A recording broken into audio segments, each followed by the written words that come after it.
അപ്പോൾ എന്നെ വന്ന് കണ്ട, ഈ വകുപ്പ് ഏറ്റെടുത്തതിന് ശേഷം എന്നെ വന്ന് കണ്ട അംഗൻവാടി ജീവനക്കാർ സങ്കടത്തോടെ പറയുന്ന ഒരു കാര്യം, ബിരിയാണി കൊടുക്കാൻ പറഞ്ഞു. പക്ഷെ നിവൃത്തിയില്ല, ഞങ്ങളിന്ന് ബിരിയാണി എങ്ങനെ കൊടുക്കും? കാരണം ഏറ്റവും പരിമിതമായ പൈസ കൊടുത്തിട്ട് ബിരിയാണി കൊടുക്കാൻ പറഞ്ഞാൽ എങ്ങനെ ഇരിക്കും? ആ മെനു അടക്കം എനിക്കിഷ്ടമാണ്. നമ്മുടെ ആ ബിർണാണി ചോദിച്ച കുഞ്ഞുണ്ടല്ലോ, അവൻ നമ്മുടെ ചവറയിലെ ഞങ്ങളുടെ മളാക്കോസ് ജില്ലാ സെക്രട്ടറി രാധാമണി ചേച്ചിയുടെ കൊച്ചുമോനാണ്. അപ്പോൾ ആ കുഞ്ഞുങ്ങളുടെ ഇഷ്ടങ്ങൾ നമ്മൾ പ്രയോറിറ്റി കൊടുക്കുന്നു. അതിനാണ് ഏറ്റവും വലിയ പ്രാധാന്യം കൊടുക്കുന്നത്. ആ കുഞ്ഞുങ്ങളുടെ വെൽബീയിങ്ങും അവരുടെ ഇഷ്ടങ്ങളും കുഞ്ഞു കുഞ്ഞു ഇഷ്ടങ്ങളും അതിന് പ്രാധാന്യം കൊടുത്തുകൊണ്ട് തന്നെയാണ് മെനു പരിഷ്കരിക്കാൻ ശ്രമിക്കുന്നത്. തീർച്ചയായും അതിന് ആവശ്യമായ നടപടികൾ എടുക്കും. ഒപ്പം പല അംഗൻവാടികളും സുരക്ഷിതമല്ലാത്ത, നമ്മുടെ തിരുമുല്ലവാരത്ത് തന്നെ ഒരു ദിവസം എനിക്ക് കിട്ടിയ ഫോൺ, അവിടെ ഫാൻ വന്ന് കുഞ്ഞിൻ്റെ തലയിൽ വീണ് ഞങ്ങൾ ഓടി അവിടെ പോയതാണ്. അപ്പോൾ ഈ സുരക്ഷിതമല്ലാത്ത സാഹചര്യങ്ങൾ അംഗൻവാടികൾ പ്രവർത്തിക്കുന്നുണ്ട്.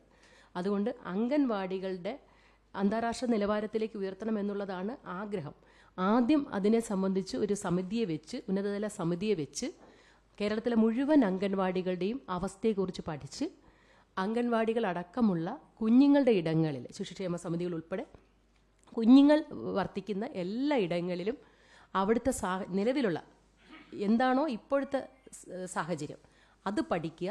അതിൽ എങ്ങനെയാണ് മുന്നോട്ട് കൊണ്ടുപോകുന്നത്, ഏറ്റവും ചുരുങ്ങിയ സമയത്തിനുള്ളിൽ അത് പഠിച്ച് ആ മേഖലയിൽ ഒരു വലിയ മാറ്റത്തിനായി ശ്രമിച്ചുകൊണ്ട് ഞങ്ങൾ മുന്നോട്ട് പോകും.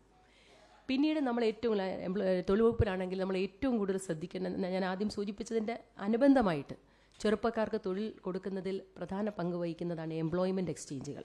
ആ എംപ്ലോയ്മെൻറ്റ് എക്സ്ചേഞ്ചുകളുടെ പ്രവർത്തനങ്ങൾ കാര്യക്ഷമമാക്കുവാനുള്ള പദ്ധതികൾ ആവിഷ്കരിച്ച് നടപ്പിലാക്കും. അതുപോലെ തന്നെ സ്ത്രീകൾ, നമ്മുടെ സ്ത്രീകൾ, കേരളത്തിലെ സ്ത്രീകൾ, ഒരുപക്ഷെ ഞാനടക്കമുള്ള നമ്മളൊക്കെ ഉൾപ്പെടുന്ന രാഷ്ട്രീയ പ്രവർത്തനേക്കാൾ പൊതുരാഷ്ട്രീയം, പൊതു സാമൂഹിക കാര്യമൊക്കെ ശ്രദ്ധിക്കുന്ന ഒരുപാട് സഹോദരിമാർ നമ്മുടെ ഇടയിലുണ്ട്. പക്ഷെ ഒരു ഡിജിറ്റൽ സാക്ഷരതയിൽ പലപ്പോഴും നമ്മുടെ സ്ത്രീകൾ ഇപ്പോഴും ഈ ആധുനിക യുഗത്തിലും വളരെ പിന്നിലാണ്. കുറേ ആളുകൾക്ക് ഡിജിറ്റലൈസ് ചെയ്യപ്പെട്ടിട്ട് അതിന് ഡിജിറ്റൽ സാക്ഷരത ഉണ്ട് എങ്കിലും ശരിക്കും ഡിജിറ്റൽ സാക്ഷരത 100% സംസ്ഥാനം ആണ് നമ്മുടേതെന്ന് പറയുന്നെങ്കിലും ഇനിയും എത്താത്ത, പ്രത്യേകിച്ച് സ്ത്രീകളെ ഫോക്കസ് ചെയ്തുകൊണ്ട് ആ ഡിജിറ്റൽ സാക്ഷരതയ്ക്കുള്ള പദ്ധതികൾ ആവിഷ്കരിച്ച് നടപ്പിലാക്കുന്നുണ്ട്.